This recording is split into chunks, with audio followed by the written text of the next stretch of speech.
आज हम एक बहुत ही खास विषय पर बात कर रहे हैं, भारत का संविधान, ये बना कैसे। तो कोशिश रहेगी कि कम समय में हम इस पूरी यात्रा के ज़रूरी पड़ाव, लोग और कुछ मज़ेदार चीज़ें समझ लें। चलिए फिर, अच्छा तो सबसे पहले ये संविधान सभा मतलब कॉन्स्टिट्यूएंट असेंबली, ये आइडिया आया कहाँ से? स्रोत कहता है कि 1928 की नेहरू रिपोर्ट में कुछ था। हाँ, बिल्कुल। मतलब वो एक शुरुआती कोशिश कह सकते हैं, पर जो साफ तौर पे ये विचार रखा वो थे एम.एन. रॉय 1934 में। एम.एन. रॉय 1934। ठीक है। जी। फिर 1935 में कांग्रेस ने इसे अपनी ऑफिशियल मांग बना लिया और फिर 1940 का जो अगस्त ऑफर था उसमें अंग्रेजों ने सिद्धांत रूप में हाँ कह दी। सिद्धांत रूप में, पर बनी कब असल में? असल में गठन हुआ 1946 के कैबिनेट मिशन प्लान के तहत। ओके, 1946। और फिर पहली मीटिंग हुई 9 दिसंबर 1946 को। पहले अध्यक्ष तो अस्थायी थे, डॉक्टर सच्चिदानंद सिन्हा। हाँ, बिल्कुल। वो सबसे सीनियर थे तो उन्हें चुना गया। फिर 2 दिन बाद ही 11 दिसंबर 1946 को डॉक्टर राजेंद्र प्रसाद स्थायी अध्यक्ष बन गए। और उपाध्यक्ष? H.C. मुखर्जी उपाध्यक्ष बने और B.N. राव थे संवैधानिक सलाहकार। ये भी दिलचस्प है कि शुरू में 389 सदस्य थे। 389? काफी ज्यादा। हाँ, पर बंटवारे के बाद ये संख्या घटकर 299 रह गई। अच्छा, 299 रह गई। ठीक है, तो ये सभा बन गई। अब ये बनाने की प्रक्रिया, कितना टाइम लगा इसमें? शुरू में लिखा है। हाँ। और ये आंकड़ा अक्सर पूछा जाता है। 2 साल, 11 महीने और 18 दिन। करीब 3 साल। लगभग। दिखाता है कि कितना काम हुआ होगा। इस दौरान कुल 11 सत्र हुए, मतलब 165 दिन मीटिंग्स चलीं। और जो ड्राफ्ट बना उस पर भी तो खूब बहस हुई होगी। यकीनन। स्रोत बताता है कि जो ड्राफ्ट संविधान था उस अकेले पर 141 दिन चर्चा हुई। बाप रे। और खर्चा भी उस जमाने के हिसाब से करीब 64 लाख रुपीस आया था। 64 लाख काफी बड़ी रकम थी तब। बिल्कुल। तो इतनी मेहनत के बाद ये तैयार हुआ और अपनाया गया 26 नवंबर 1949 को, जिसे हम संविधान दिवस मनाते हैं। जी हाँ, अपनाया गया 26 नवंबर को, पर लागू करने के लिए खास दिन चुना गया 26 जनवरी 1950। हाँ, इसका कनेक्शन है ना? बिल्कुल। सन 1930 में इसी दिन पूर्ण स्वराज दिवस मनाने का फैसला हुआ था, तो उसी की याद में यह तारीख चुनी गई, हमारा गणतंत्र दिवस। ये बात तो बहुत दिलचस्प है। अच्छा, अब जाहिर है इतना बड़ा काम था तो समितियां बनी होंगी। हाँ, ड्राफ्टिंग कमेटी का नाम तो सब जानते हैं। जी। डॉक्टर अंबेडकर अध्यक्ष थे। हाँ, प्रारूप समिति तो सबसे प्रमुख थी ही, क्योंकि मसौदा उन्होंने तैयार किया। जी। पर अकेली नहीं थी, ये एक टीम एफर्ट था, बहुत सारी समितियां थी। जैसे कुछ और नाम? हाँ, जैसे जवाहरलाल नेहरू थे, उनके पास संघ संविधान समिति और संघ शक्ति समिति थी। ओके। सरदार पटेल के पास प्रांतीय संविधान समिति थी और मौलिक अधिकारों और अल्पसंख्यकों वाली सलाहकार समिति भी। अच्छा, पटेल के पास भी अहम जिम्मेदारियां थीं। जी। और सभा कैसे चलेगी उसके लिए संचालन समिति थी, जिसके अध्यक्ष डॉक्टर राजेंद्र प्रसाद खुद थे। हाँ, मतलब सबने मिलकर काम किया। श्रुत में कुछ अनोखी बातें भी हैं, जैसे ये कि हमारा संविधान हाथ से लिखा गया। ये सही है? बिल्कुल सही। और ये कमाल की बात है, प्रेम बिहारी नारायण रायजादा थे, उन्होंने अपनी बहुत सुंदर इटैलिक हैंडराइटिंग में से लिखा। हाथ से पूरा संविधान? जी हाँ, पूरा। और सिर्फ लिखा ही नहीं, शांति निकेतन के कलाकारों ने, नंदलाल बोस जैसे बड़े कलाकारों ने हर पन्ने को सजाया भी है। अरे वाह। इसकी 2 ओरिजिनल कॉपी हैं, हाथ से लिखी हुई, एक अंग्रेजी में एक हिंदी में, दोनों सजी हुई हैं। ये तो मतलब एक कलाकृति भी है। बिल्कुल। श्रोत में वो सूचियों का भी जिक्र है, यूनियन लिस्ट, स्टेट लिस्ट। हाँ, संघ सूची, राज्य सूची और समवर्ती सूची, ये शक्तियों का बंटवारा दिखाती हैं। संघ सूची पर केंद्र कानून बनाता है, राज्य वाली पर राज्य और समवर्ती पर दोनों बना सकते हैं। ठीक है, अब आते हैं संविधान की मुख्य बातों पर। स्रोत कहता है दुनिया का सबसे लंबा लिखित संविधान है। और क्या खास है? हाँ, सबसे लंबा तो है ही।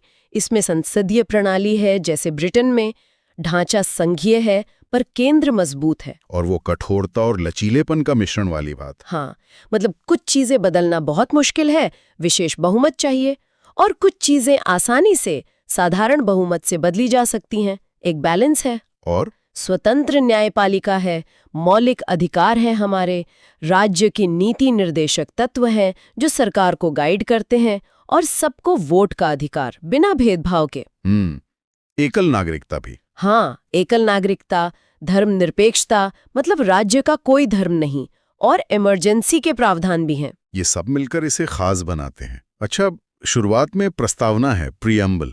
कहते हैं ये संविधान का आईना है। बिल्कुल, ये पूरे संविधान का सार, उसका दर्शन बताती है।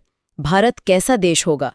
संप्रभु, समाजवादी, धर्मनिरपेक्ष, लोकतांत्रिक, गणराज्य। और लक्ष्य है न्याय, स्वतंत्रता, समानता और बंधुत्व, भाईचारा। लेकिन इसमें समाजवादी और धर्मनिरपेक्ष शब्द तो बाद में जोड़े गए थे ना? सही कहा, ये मूल प्रस्तावना में नहीं थे। समाजवादी, धर्मनिरपेक्ष और अखंडता, ये तीनों शब्द 1976 में जोड़े गए 42वें संशोधन से। 42वां संशोधन, ठीक है। इसकी अहमियत पर कोर्ट में भी बात हुई, कुछ केस का जिक्र है? हाँ, ये बहुत जरूरी है। पहले बेरुबारी केस 1960 में कोर्ट ने कहा कि ये संविधान का हिस्सा नहीं है। अच्छा। पर फिर केशवानंद भारती केस 1973 में कोर्ट ने अपना ही फैसला बदला, कहा कि प्रस्तावना संविधान का अभिन्न अंग है और ये मूल ढांचे का हिस्सा है। मूल ढांचा मतलब बेसिक स्ट्रक्चर। हाँ, जिसे संसद भी नहीं बदल सकती। बाद में LIC वाले केस 1995 में भी इसे संविधान का हिस्सा माना। तो कोर्ट ने इसकी अहमियत को पक्का कर दिया। चलिए अब आखिरी बात, इसके स्रोत। कहते हैं हमने कई देशों से चीजें ली हैं। हाँ बिल्कुल, और ये दिखाता है कि बनाने वाले कितने खुले दिमाग के थे। उन्होंने दुनिया भर के संविधान देखे। पर ये नकल नहीं थी? नहीं, नकल नहीं। जो अच्छा लगा और भारत के लिए सही लगा, उसे अपनी जरूरतों के हिसाब से ढालकर अपनाया, अडैप्ट किया। सबसे ज्यादा असर किसका रहा? सबसे बड़ा स्रोत तो गवर्नमेंट ऑफ इंडिया एक्ट 1935 था। बहुत सारी प्रशासनिक चीजें वहीं से ली। और दूसरे देश? ब्रिटेन से संसदीय सिस्टम लिया, अमेरिका से मौलिक अधिकार और जुडिशियल रिव्यू, आयरलैंड से नीति निर्देशक तत्व, कनाडा, ऑस्ट्रेलिया। कनाडा से मजबूत केंद्र वाला संघीय ढांचा लिया, ऑस्ट्रेलिया से संवर्ती सूची, जर्मनी से इमरजेंसी में मौलिक अधिकारों का सस्पेंशन। और फ्रांस से? फ्रांस से स्वतंत्रता, समानता, बंधुत्व के आदर्श जो प्रस्तावना में है। तो कई जगह से प्रेरणा ली गई है। हाँ, सोवियत संघ से मौलिक कर्तव्य लिए, साउथ अफ्रीका से संशोधन की प्रक्रिया, मतलब जहां से जो अच्छा मिला उसे लिया। वाकई एक व्यापक नजरिया था। तो ये थी हमारे संविधान बनने की कहानी। संक्षेप में सच में लगता है कि कितनी सोच समझ और मेहनत लगी होगी। भारतीय संविधान ये सिर्फ एक कानून की किताब नहीं है, ये हमारे देश की कहानी की तरह है, उसकी शुरुआत। बिल्कुल। आज हम उसी कहानी के पहले 2 हिस्सों को जरा गहराई से देखेंगे। भाग 1 जो बताता है कि भारत क्या है, कहां तक फैला है, और भाग 2 जो ये तय करता है कि इस भारत का नागरिक कौन है।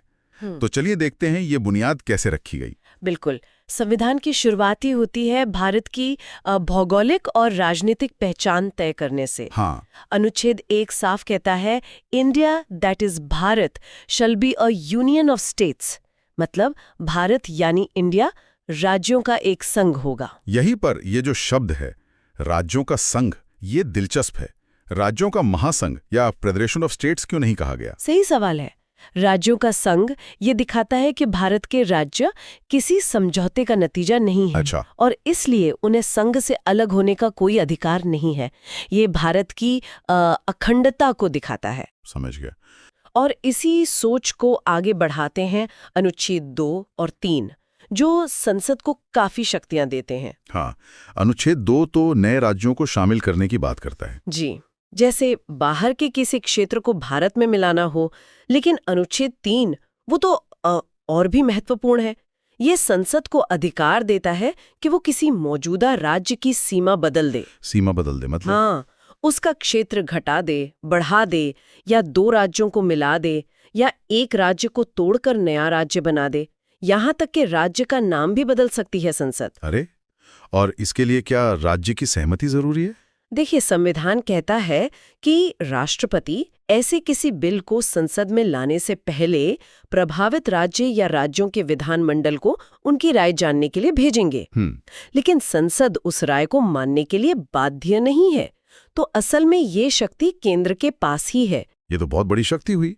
मतलब भारत का जो नक्शा है वो पत्थर की लकीर नहीं है, संसद कानून बनाकर उसे बदल सकती है। बिल्कुल, ये हमारे संघीय ढांचे के लचीलेपन को दिखाता है। और अनुच्छेद 4 ये साफ कर देता है कि अनुच्छेद 2 या 3 के तहत जो भी बदलाव होंगे उन्हें संविधान संशोधन नहीं माना जाएगा। अच्छा, यानी साधारण बहुमत से ये काम हो सकता है। जी हाँ।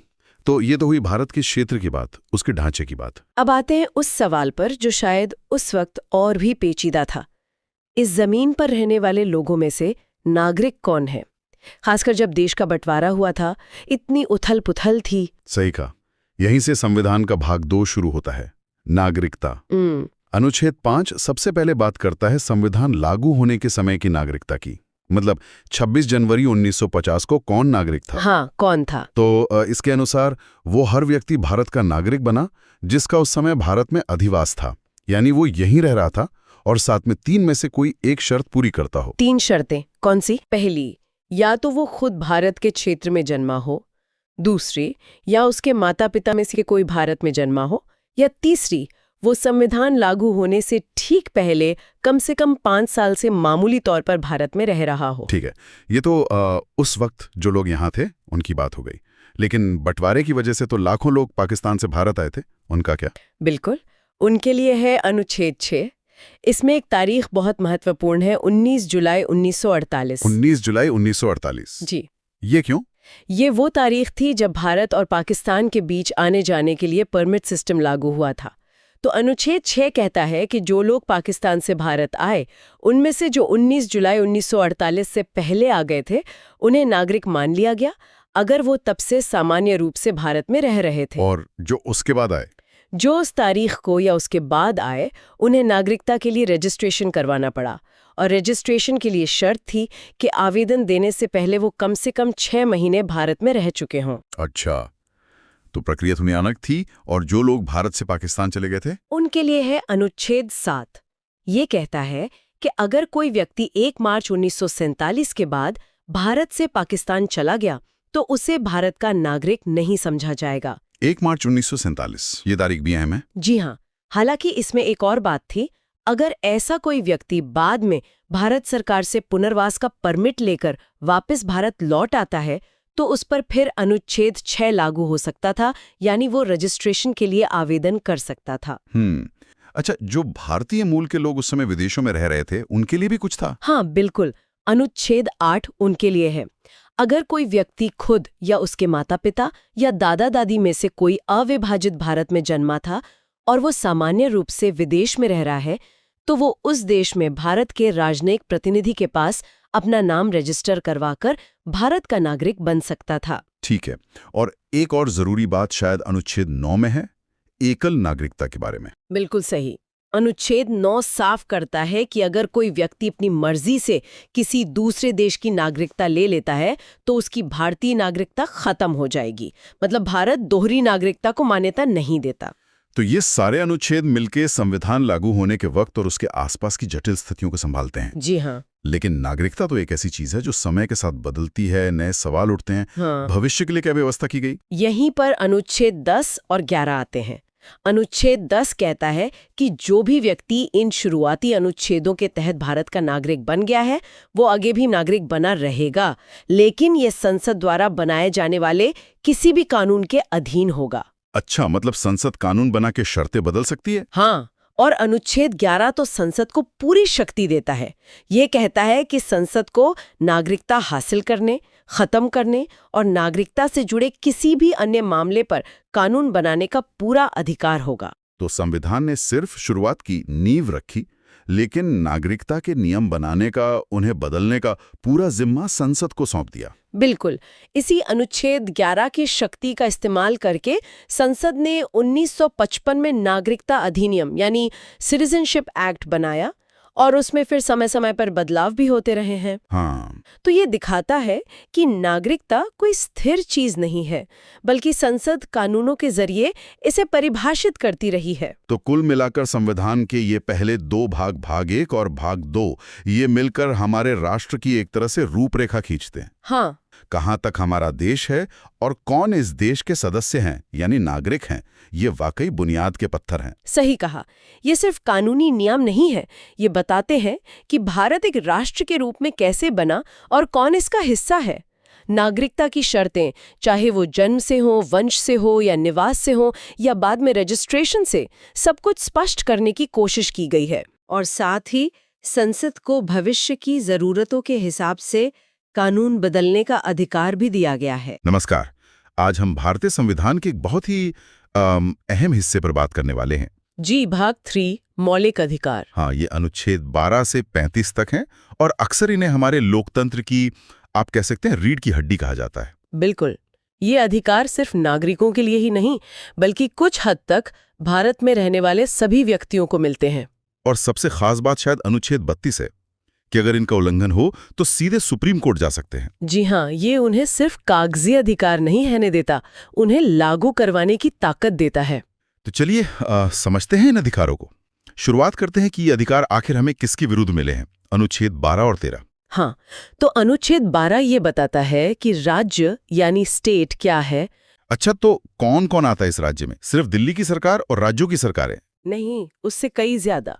इसमें केंद्र सरकार, संसद, राज्य सरकारें, राज्य विधानमंडल और सभी स्थानीय प्राधिकरण जैसे नगरपालिकाएं, पंचायतें और अन्य प्राधिकरण भी शामिल हैं जो भारत सरकार के नियंत्रण में हों, जैसे सरकारी कंपनियां या एजेंसियां। अच्छा, और अनुच्छेद 13 वो क्या करता है? अनुच्छेद 13 एक तरह का सुरक्षा कवच है इन अधिकारों के लिए। सुरक्षा कवच कैसे? ये कहता है कि कोई भी कानून, चाहे वो संविधान बनने से पहले का हो या बाद में बनाया गया हो, अगर वो मौलिक अधिकारों से मेल नहीं खाता, मतलब उनका उल्लंघन करता है, हाँ, तो वो कानून उस हद तक शून्य माना जाएगा, मतलब लागू नहीं होगा। ये तो बहुत बड़ी बात है। मतलब मौलिक अधिकार सर्वोच्च हैं। जी, कानून के ऊपर। चलिए अब मुख्य श्रेणियों पर आते हैं। पहली है समानता का अधिकार, अनुच्छेद 14 से 18। हाँ, इसमें अनुच्छेद 14 सबसे बुनियादी है। कानून के सामने सब बराबर हैं और सबको कानून का समान संरक्षण मिलेगा। मतलब कोई भेदभाव नहीं। जी, और अनुच्छेद 15 इसी को और स्पष्ट करता है। कहता है कि राज्य, धर्म, जाति, लिंग, जन्मस्थान वगैरह के आधार पर कोई भेदभाव नहीं करेगा। लेकिन इसमें कुछ अपवाद भी हैं, है ना? जैसे महिलाओं, बच्चों के लिए विशेष प्रावधान। बिल्कुल, और सामाजिक और शैक्षिक रूप से पिछड़े वर्गों के लिए भी। ये असल में समानता लाने के लिए जरूरी माना गया, जिसे हम सकारात्मक कार्रवाई कहते हैं। ठीक है। फिर अनुच्छेद 16 सरकारी नौकरियों में अफसर की समानता। हाँ, यहाँ भी वही सिद्धांत है, पर आरक्षण के प्रावधान भी इसी के तहत आते हैं, ताकि सभी वर्गों का प्रतिनिधित्व हो सके। और अनुच्छेद 17, ये तो बहुत खास है, अस्पृश्यता का अंत। जी, छुआछूत का पूरी तरह से अंत। इसे अपराध घोषित किया गया है। ये एक निरपेक्ष अधिकार है, इस पर कोई उचित प्रतिबंध नहीं है। सही कहा। और 18वां, उपाधियों का अंत, टाइटल्स का। जी, सेना या शिक्षा से जुड़ी उपाधियों को छोड़कर राज्य कोई और उपाधि नहीं देगा, जैसे पहले राय बहादुर वगैरह होती थी। अच्छा, तो ये हुई समानता की बात। अब आते हैं स्वतंत्रता के अधिकार पर। अनुच्छेद 19 से 22। अनुच्छेद 19 तो बहुत ही चर्चित रहता है। हाँ, क्योंकि इसमें वो 6 बुनियादी स्वतंत्रताएं हैं जो लोकतंत्र के लिए जरूरी हैं। जैसे बोलने और अभिव्यक्ति की स्वतंत्रता, शांति से बिना हथियारों के इकट्ठा होने की स्वतंत्रता, संघ या संगठन बनाने की। जी, और भारत में कहीं भी आने जाने की, कहीं भी बस जाने की, और कोई भी पेशा या व्यापार करने की स्वतंत्रता। लेकिन इन पर कुछ प्रतिबंध भी लग सकते हैं। हाँ, ये असीमित नहीं है। राज्य इन पर उचित प्रतिबंध लगा सकता है। किस आधार पर? जैसे देश की सुरक्षा, अखंडता, सार्वजनिक व्यवस्था, नैतिकता, या फिर अदालत की अवमानना या मानहानि रोकने के लिए। मतलब संतुलन बनाने की कोशिश है। जी। फिर अनुच्छेद 20 है जो अपराधों के लिए दोष सिद्धि के संबंध में संरक्षण देता है। इसमें क्या आता है? 3 बातें हैं मोटी मोटी। एक तो ये कि किसी को उस काम के लिए सजा नहीं मिलेगी जो करते समय कानूनन अपराध नहीं था। दूसरा, एक ही अपराध के लिए एक से ज्यादा बार सजा नहीं। और तीसरा, किसी को अपने ही खिलाफ गवाही देने के लिए मजबूर नहीं किया जा सकता। अच्छा, और अनुच्छेद 21, जीवन और व्यक्तिगत स्वतंत्रता का अधिकार। इसे तो बहुत व्यापक बताया जाता है। हाँ, ये सबसे महत्वपूर्ण अधिकारों में से एक है। सुप्रीम कोर्ट ने इसकी व्याख्या समय के साथ बहुत विस्तृत की है। जैसे? इसमें सिर्फ जीने का मतलब सांस लेना नहीं, बल्कि गरिमा के साथ जीना शामिल है। इसी में निजता का अधिकार, राइट टू प्राइवेसी भी अब शामिल है। हाँ, वो तो बड़ा केस था। जी, इसके अलावा स्वच्छ पर्यावरण का अधिकार, स्वास्थ्य का अधिकार, ये सब इसी की व्याख्या से निकले हैं। और अनुच्छेद 22 गिरफ्तारी और हिरासत से कुछ सुरक्षा देता है, जैसे गिरफ्तारी का कारण जानने का हक, 24 घंटे में मजिस्ट्रेट के सामने पेशी का अधिकार। ठीक है, आगे बढ़ते हैं। शोषण के विरुद्ध अधिकार पर अनुच्छेद 23 और 24। अनुच्छेद 23 मानव तस्करी और जबरदस्त मजदूरी यानी बेगार पर रोक लगाता है। और 24? वो बाल श्रम पर रोक लगाता है, खासकर 14 साल से कम उम्र के बच्चों को खतरनाक कामों में लगाने पर पूरी तरह पाबंदी है। फिर आता है धर्म की स्वतंत्रता का अधिकार, अनुच्छेद 25 से 28। अनुच्छेद 25 हर व्यक्ति को अपने अंतःकरण की स्वतंत्रता देता है। मतलब वो किसी भी धर्म को मान सकता है, उसका आचरण कर सकता है और प्रचार भी कर सकता है। लेकिन इस पर भी सीमाएं हैं। हाँ, मतलब धर्म की आड़ में आप समाज में अव्यवस्था नहीं फैला सकते। सही बात है। और अनुच्छेद 26? वो धार्मिक समूहों को अपने धार्मिक मामलों का प्रबंधन करने की स्वतंत्रता देता है, जैसे संस्थाएं बनाना, संपत्ति रखना आदि। और 27? वो कहता है कि किसी व्यक्ति को किसी विशेष धर्म के प्रचार के लिए टैक्स देने को मजबूर नहीं किया जा सकता। यानी राज्य का कोई धर्म नहीं होगा एक तरह से। जी, राज्य धर्मनिरपेक्ष रहेगा।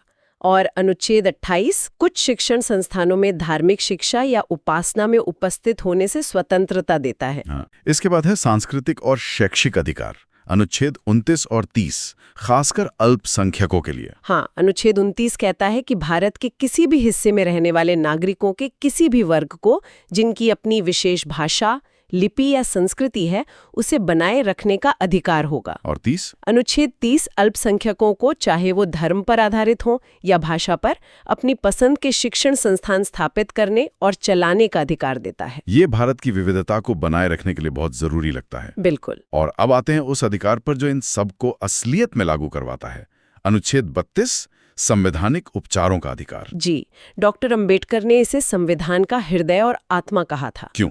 क्योंकि अगर ये न हो तो बाकी सारे अधिकार सिर्फ घोषणाएं बनकर रह जाते।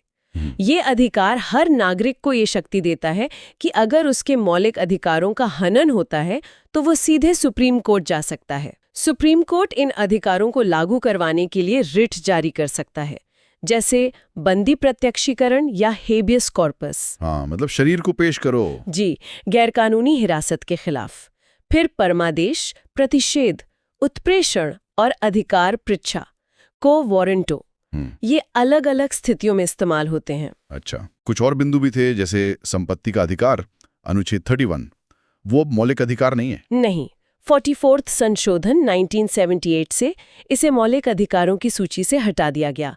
अब ये अनुच्छेद 301 के तहत सिर्फ एक कानूनी या संवैधानिक अधिकार है। और अनुच्छेद 33, 34, 35 ये क्या है संक्षेप में? अनुच्छेद 33 संसद को ये शक्ति देता है कि वो सशस्त्र बलों, अर्धसैनिक बलों, पुलिस या खुफिया एजेंसियों के सदस्यों के मौलिक अधिकारों को सीमित कर सके, अनुशासन बनाए रखने के लिए। ठीक है। अनुच्छेद 34 मार्शल लॉ यानी सैन्य शासन के दौरान मौलिक अधिकारों पर प्रतिबंध की बात करता है। और अनुच्छेद 35 संसद को कुछ विशेष मौलिक अधिकारों को प्रभावी बनाने के लिए कानून बनाने की शक्ति देता है। एक तरफ संविधान इतने मजबूत अधिकार देता है, लेकिन दूसरी तरफ अनुच्छेद 33, 34, 35 या आपातकाल जैसे प्रावधानों के जरिए उन पर रोक या संशोधन की गुंजाइश भी रखता है। हम बात कर रहे हैं संविधान के भाग IV की, राज्य नीति के निदेशक सिद्धांत यानी directive principles of state policy. जी हाँ। हमारे पास जो जानकारी है वो अनुच्छेद 36 से 51 तक और कुछ बहुत ही अहम अदालती फैसलों पर है जिन्होंने मतलब इनके मायने तय किए हैं। तो चलिए, तो सबसे पहले भाग IV का असल मकसद क्या है? देखिए, ये सिद्धांत सरकार के लिए हैं एक तरह से नैतिक गाइडलाइंस। अच्छा। कि सामाजिक और आर्थिक लोकतंत्र कैसे स्थापित किया जाए। और अनुच्छेद 36 वो राज्य शब्द को परिभाषित करता है। हाँ, वही परिभाषा जो भाग 3 में मौलिक अधिकारों के लिए है। बिल्कुल वही। मतलब केंद्र सरकार, संसद, राज्य सरकारें, विधानमंडल और सारी लोकल अथॉरिटीज। हाँ, ताकि ये पता रहे कि ये निर्देश किसके लिए हैं। ठीक है। और यहीं पर अनुच्छेद 37 में एक बहुत दिलचस्प बात है। क्या है वो? ये साफ कहता है कि ये सिद्धांत कोर्ट द्वारा लागू नहीं करवाए जा सकते। मतलब ये नॉन जस्टिशिएबल हैं। अच्छा, तो कोई कोर्ट नहीं जा सकता इनको लागू करवाने? नहीं, सीधे सीधे नहीं। लेकिन अनुच्छेद 37 ये भी कहता है कि ये देश के शासन के लिए मौलिक हैं। मौलिक, नहीं, फंडामेंटल। हाँ, फंडामेंटल इन गवर्नेंस। और कानून बनाते समय इन्हें लागू करना राज्य का कर्तव्य होगा। तो कानूनी दबाव नहीं, पर नैतिक और प्रशासनिक जिम्मेदारी बहुत बड़ी है। समझ गई। मतलब कानूनी तौर पर बाध्य नहीं, पर फिर भी बहुत महत्वपूर्ण। चलिए, कुछ मुख्य सिद्धांतों को देखते हैं। अनुच्छेद 38 कल्याण हो। और असमानता कम करने की बात भी है शायद इसमें। हाँ, आय, प्रतिष्ठा, सुविधाओं और अवसरों की असमानता कम करने का प्रयास। और अनुच्छेद 39, ये तो काफी बड़ा लगता है। हाँ, ये काफी व्यापक है। ये कुछ खास नीतियां बताता है, जैसे सभी नागरिकों को, स्त्री पुरुष सबको आजीविका के साधन मिलें। जो समाज के संसाधन हैं उनका बंटवारा ऐसा हो कि सबका भला हो। पैसा और उत्पादन के साधन कुछ ही हाथों में न सिमट जाएं। और वो समान काम समान वेतन वाली बात भी इसी में है। जी, पुरुषों और महिलाओं के लिए समान काम का समान वेतन, और श्रमिकों के स्वास्थ्य और बच्चों के बचपन का दुरुपयोग न हो। और फिर 39A भी है जो बाद में जोड़ा गया। हाँ, 42nd संशोधन से ये कहता है समान न्याय को बढ़ावा देना और गरीबों को मुफ्त कानूनी सहायता देना, ताकि कोई न्याय से वंचित न रहे। ये तो बहुत जरूरी है। बिल्कुल। इसके बाद अनुच्छेद 40 आता है, जो गांधीवादी सोच दिखाता है, ग्राम पंचायतों का संगठन। हाँ, स्वशासन की इकाइयां। जी।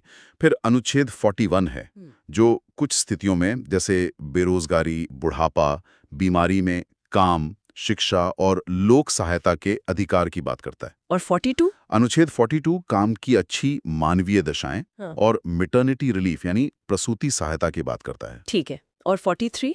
वो मजदूरी से जुड़ा है। हाँ, अनुच्छेद 43 कहता है कि कर्मकारों को कम से कम इतनी मजदूरी मिले कि वो ठीक से जी सकें, एक सभ्य जीवन स्तर हो और अवकाश भी मिले। इसमें कुटीर उद्योगों को बढ़ावा देने की बात भी है। और फिर 43A भी है, जो उद्योगों में कर्मकारों की भागीदारी की बात करता है। जी, ये भी 42वें संशोधन से आया। मैनेजमेंट में वर्कर्स का पार्टिसिपेशन। अच्छा, अब आता है अनुच्छेद 44, यूनिफॉर्म सिविल कोड। ये तो हमेशा चर्चा में रहता है। हाँ, ये राज्य से अपेक्षा करता है कि वो सभी नागरिकों के लिए एक समान नागरिक संहिता लाने का प्रयास करेगा। हाँ, ठीक है। और अनुच्छेद 45? शिक्षा वाला। हाँ। पहले इसमें 14 साल तक के बच्चों की मुफ्त और अनिवार्य शिक्षा थी। हाँ। पर 86 में संशोधन 2002 के बाद शिक्षा का अधिकार तो अनुच्छेद 21A में मौलिक अधिकार बन गया। हाँ, राइट टू एजुकेशन। तो अब अनुच्छेद 45 का फोकस बदल गया है। अब ये 6 साल से कम उम्र के बच्चों की देखभाल और शिक्षा के प्रावधान पर जोर देता है। Early childhood care and education. ठीक है। इसके बाद कमजोर वर्गों के लिए भी कुछ है? जी। अनुच्छेद 46 ये कहता है कि राज्य अनुसूचित जातियों, जनजातियों और दूसरे कमजोर वर्गों के शैक्षिक और आर्थिक हितों को बढ़ावा देगा और उन्हें सामाजिक अन्याय और शोषण से बचाएगा। और स्वास्थ्य? वो अनुच्छेद 47 में है। लोगों का पोषण स्तर, जीवन स्तर ऊंचा करना, लोक स्वास्थ्य में सुधार करना, ये राज्य का प्राथमिक कर्तव्य है। इसी में शायद नशीले पदार्थों पर रोक की बात भी है। हाँ, स्वास्थ्य के लिए हानिकारक नशीले पेय और ड्रग्स के सेवन को रोकने का प्रयास करना भी इसी में आता है। फिर कृषि और पर्यावरण पर आते हैं, अनुच्छेद 48। अनुच्छेद 48 कृषि और पशुपालन को आधुनिक, वैज्ञानिक तरीके से संगठित करने को कहता है। खासकर गायों और दूसरे दुधारू पशुओं की नस्ल सुधारने और उनके वध को रोकने की बात है इसमें। और 48A? ये भी बाद में जुड़ा। जी, 42वें संशोधन से ये पर्यावरण की सुरक्षा और सुधार और वनों और वन्य जीवों की रक्षा की बात करता है। ये तो आज के समय में बहुत ही प्रासंगिक है। बिल्कुल। फिर अनुच्छेद 49 है, राष्ट्रीय महत्व के स्मारकों, स्थानों और वस्तुओं का संरक्षण। ठीक है। अब शासन प्रणाली से जुड़े हुए अनुच्छेद 50। ये बहुत महत्वपूर्ण है, न्यायपालिका को कार्यपालिका से अलग करना, सेपरेशन ऑफ पावर्स के लिए। हाँ, शक्तियों का पृथक्करण। और आखिर में अनुच्छेद 51। ये भारत की विदेश नीति का आधार है। अंतर्राष्ट्रीय शांति और सुरक्षा को बढ़ावा देना, राष्ट्रों के बीच अच्छे संबंध रखना, अंतर्राष्ट्रीय कानूनों और संधियों का सम्मान करना और विवादों को मध्यस्थता से सुलझाना। तो ये थे अनुच्छेद 36 से 51 तक के मुख्य निर्देशक सिद्धांत। संक्षेप में हमने देख लिए पर जैसा हमने शुरू में कहा, ये कोर्ट में लागू नहीं होते। जी हाँ। और यहीं पर भाग 3 के मौलिक अधिकारों के साथ इनका मतलब एक जटिल रिश्ता बनता है ना? बिल्कुल क्योंकि मौलिक अधिकार तो लागू करवाए जा सकते हैं। बिल्कुल। और इसी रिश्ते पर सुप्रीम कोर्ट के कुछ बहुत ही लैंडमार्क फैसले आए हैं। हाँ, उनकी बात करते हैं। सबसे पहले वो चंपकम दोराईराजन मामला 1951 का। जी। उसमें कोर्ट ने साफ कहा कि निदेशक सिद्धांत यानी डीपीएसपीज मौलिक अधिकारों के अधीन रहेंगे। अगर दोनों में टकराव हो तो मौलिक अधिकार मान्य होंगे। डीपीएसपीज के लिए मौलिक अधिकारों को कम नहीं किया जा सकता। यानी उस समय मौलिक अधिकार ऊपर थे। हाँ, फिर आया 1967 में गोलकनाथ मामला। इसमें कोर्ट ने और भी कड़ा रुख लिया। कहा कि संसद मौलिक अधिकारों को कम करने के लिए संविधान में संशोधन कर ही नहीं सकती। अच्छा, तो संसद की शक्ति पर ही सवाल उठ गया। हाँ, एक तरह से। लेकिन फिर आया वो ऐतिहासिक केशवानंद भारती मामला 1973 में। ये तो बहुत सुना है। इसने क्या बदला? इसने गोलकनाथ के फैसले को पलट दिया। कोर्ट ने कहा कि संसद संविधान के किसी भी हिस्से में संशोधन कर सकती है, मौलिक अधिकारों में भी। लेकिन वो संविधान की मूल संरचना या बुनियादी ढांचे को नहीं बदल सकती। ये बेसिक स्ट्रक्चर डॉक्ट्रिन यहीं से आई। तो संशोधन हो सकता है, पर एक सीमा के अंदर। बिल्कुल। इसने संसद की शक्ति वापस दी, पर एक लगाम के साथ। और फिर मिनर्वा मिल्स 1980 का। हाँ, मिनर्वा मिल्स मामले में कोर्ट ने इस संतुलन को और मजबूत किया। कोर्ट ने कहा कि मौलिक अधिकार और निर्देशक सिद्धांत दोनों संविधान के लिए जरूरी हैं।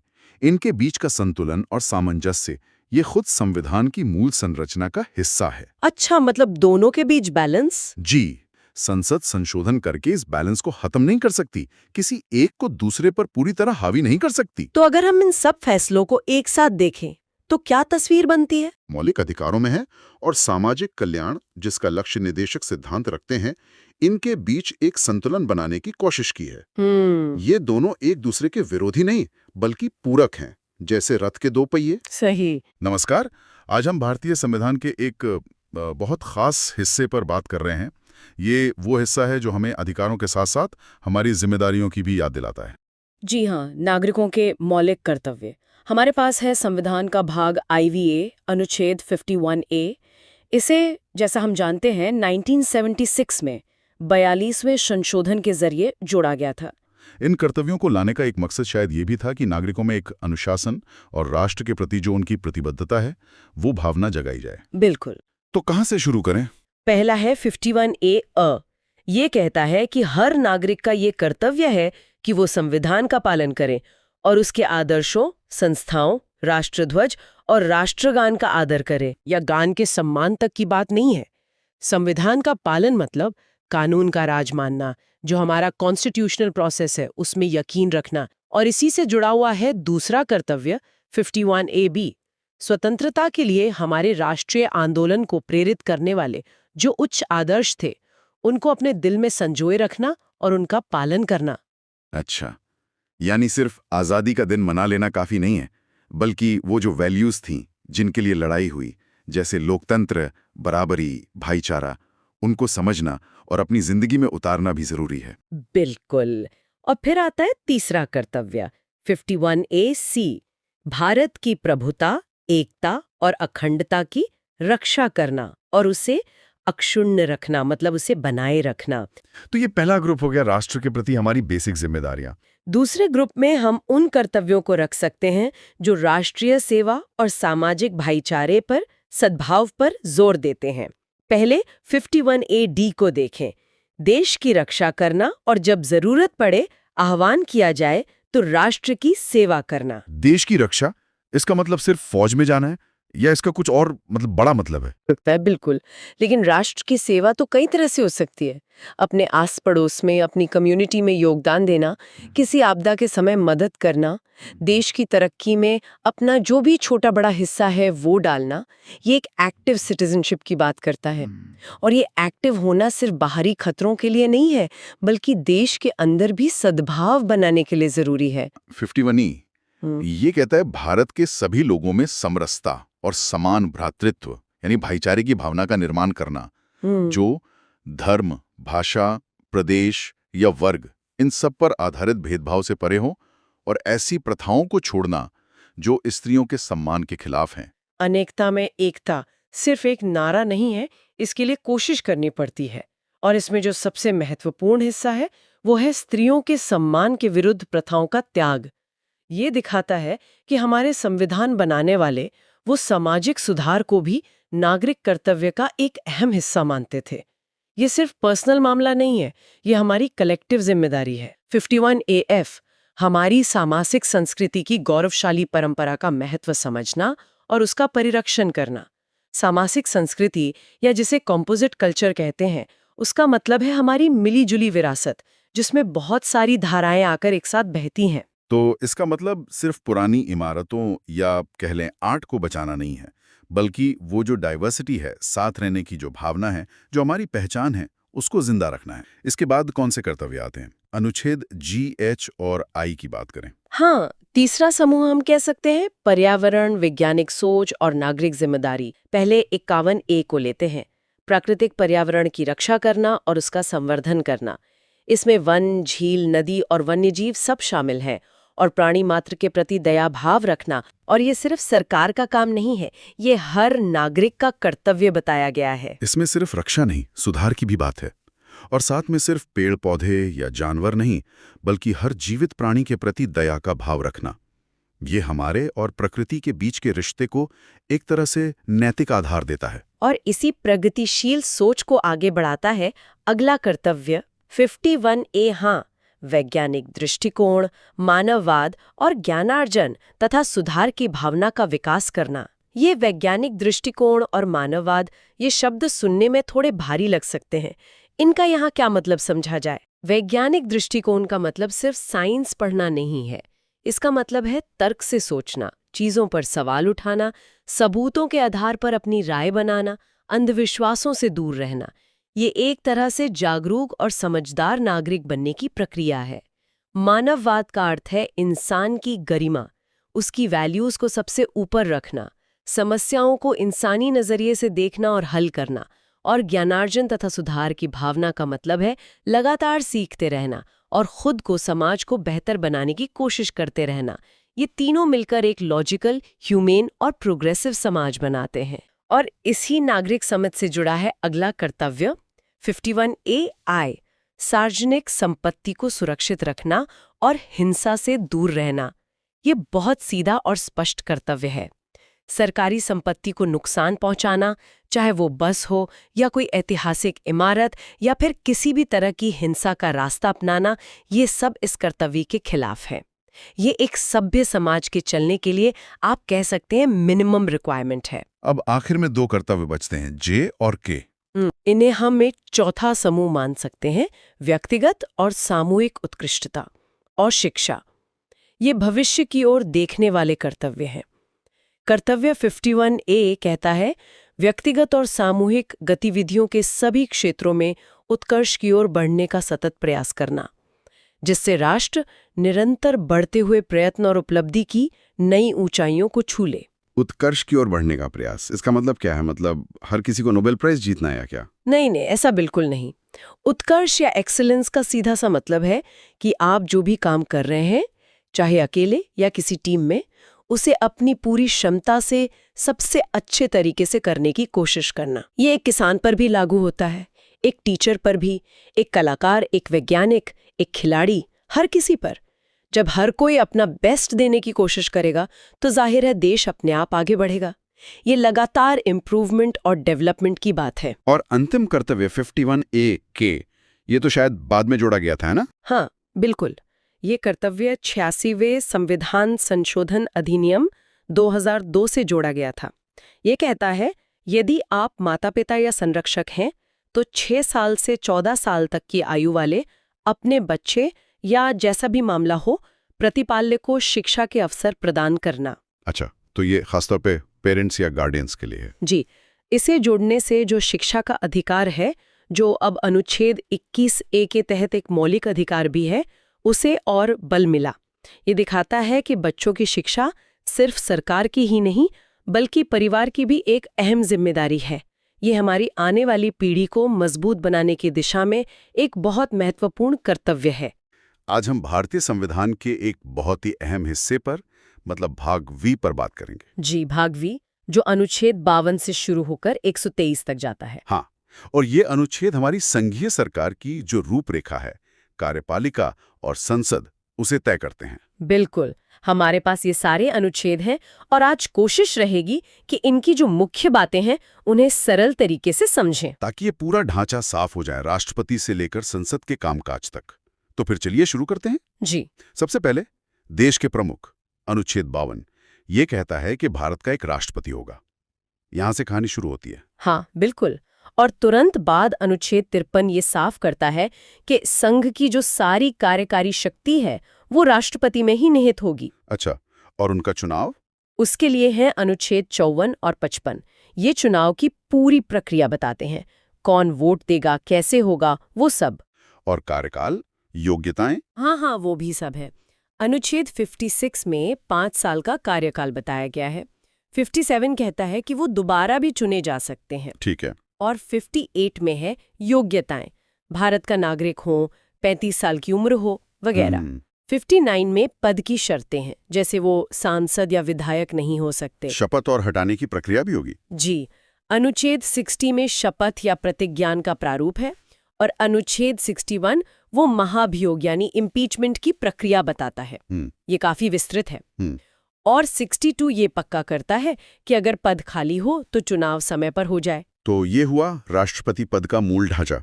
लेकिन कुछ और अनुच्छेद भी थे, 70 से 73। हाँ, वो भी राष्ट्रपति से ही जुड़े हैं।